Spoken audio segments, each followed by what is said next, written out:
Before Kinshasa was imagined, the Congo River already ruled this landscape, wide, heavy, and impossible to ignore.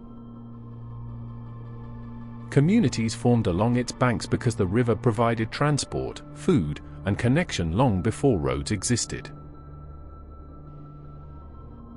Today, Kinshasa stretches beside that same river, its neighborhoods pressed against the water that first made settlement possible. Boats still cross the river daily, carrying goods and people just as they did centuries ago.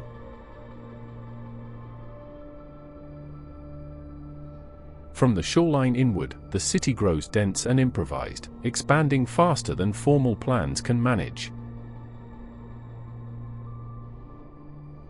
Long before colonial borders divided maps, the Congo River flowed freely through forest and open land, shaping movement across the region. Villages formed where the water slowed, built from local materials and tied completely to fishing, trade, and daily survival. Canoes functioned as highways, linking distant communities through steady, predictable routes along the river's edge. Markets gathered at landing points, where goods were exchanged and news traveled between villages connected by water. From the riverbanks, narrow footpaths extended inland, connecting fishing settlements to farming communities deeper inside the land.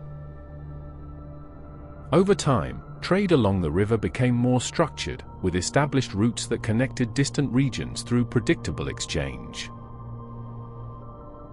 Certain stretches of shoreline became recognized gathering points, where traders negotiated and reinforced economic relationships. Community leaders met near the river, making decisions collectively without centralized authority or permanent capitals. Each day unfolded beside the water, with fishing, repairing tools, and preparing goods structured around the river's rhythm. The Congo River dominated the landscape, dwarfing settlements and reminding communities what truly controlled movement and survival.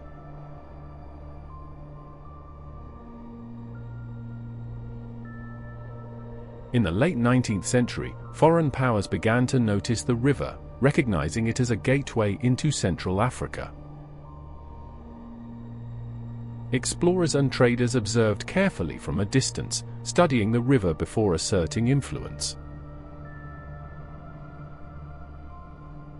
Maps were drawn and measurements taken, gradually transforming shared river space into strategic territory.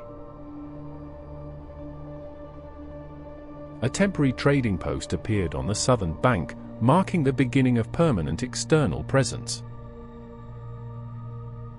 The river became contested space, where competing interests gathered without open conflict, yet tension steadily increased. Léopoldville was formally established along the river bank, designed not for community, but for extraction and control. Docks and warehouses followed quickly, reshaping the shoreline into a zone focused entirely on labor and logistics. African workers carried goods by hand, powering the city's growth while remaining excluded from its decision-making structures.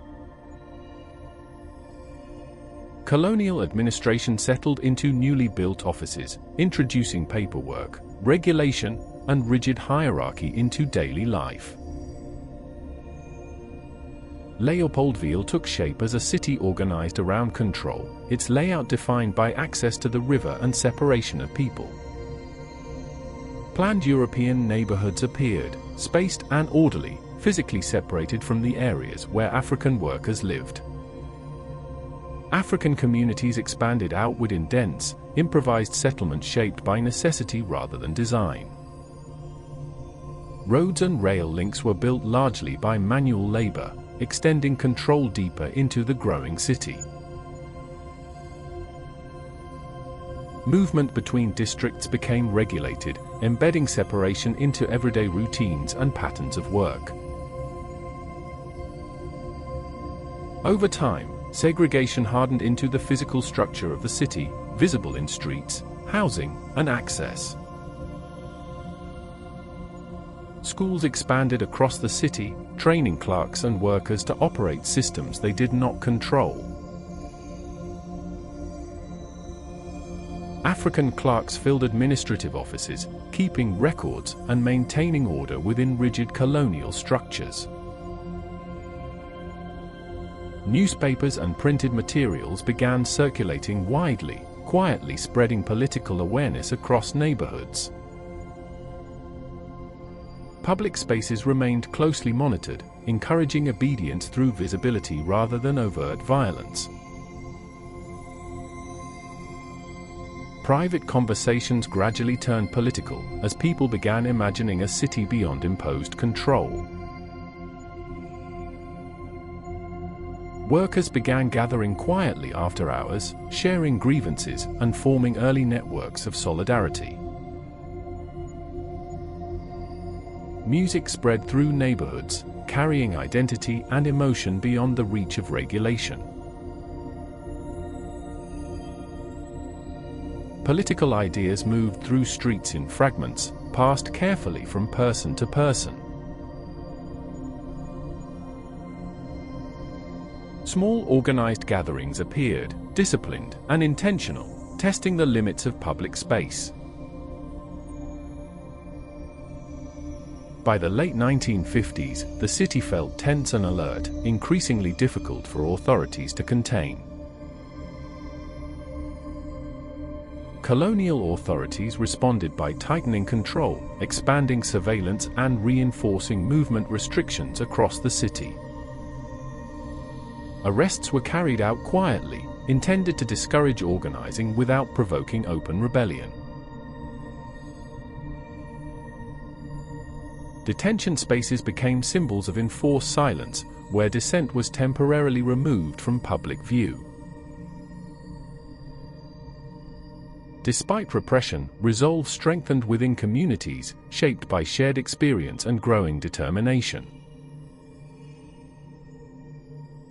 Public life resumed cautiously but firmly, signaling that pressure had not erased the demand for change. In 1960, independence arrived suddenly, shifting authority and introducing uncertainty across the city. Colonial flags were lowered and new national symbols raised, marking a visible change in political control. African leadership entered offices built under colonial rule, inheriting structures that remained largely unchanged. Following independence, the city expanded rapidly as migrants arrived seeking work, safety, and opportunity. Through political change, the Congo River remained steady, continuing its ancient rhythm beside the growing city. Today, Kinshasa moves with relentless energy, its streets filled with traffic, commerce, and constant improvisation. Music and creative expression flow through daily life, shaping identity in ways infrastructure never could. The Congo River still runs beside the city, vast and patient, watching as neighborhoods continue to multiply. As evening falls, the city does not slow, lights rise, conversations continue, and movement persists. From river settlement to colonial post to megacity, Kinshasa endures, unfinished and still evolving. If you've made it this far, thank you. Not just for watching, but for caring about the story. Africa is not a headline.